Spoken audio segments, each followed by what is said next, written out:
Most people broadly know the tale of Persephone's abduction. She is lured by a narcissist, and the earth opens up. Hades arrives, galloping on his chariot, pulling her down into the underworld.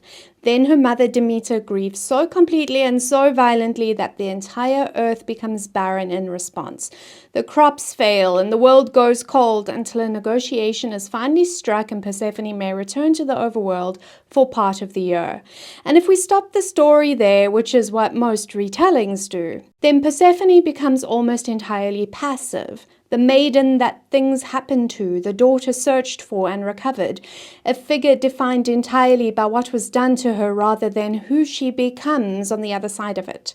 But ancient Persephone, the one who lives beyond the first act of her own myth, is something considerably more formidable than the girl lured by flowers when the ground opened beneath her.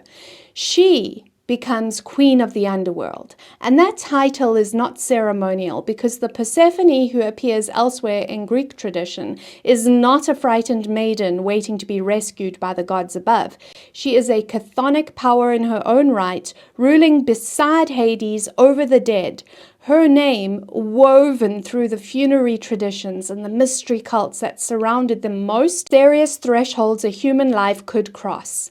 And when Odysseus stands at the entrance to Hades in the Odyssey, the thing he is genuinely afraid of is Persephone sending something monstrous out of the dark against him. We lose something genuinely important when we flatten her into a goddess of spring and innocence and victimhood, because her myth contains something far more uncomfortable and far more useful than that, which is that Persephone does not choose her descent, and yet somewhere between the girl who was taken and the queen who returns, something shifts that could not have shifted in any other way under any lighter set of circumstances.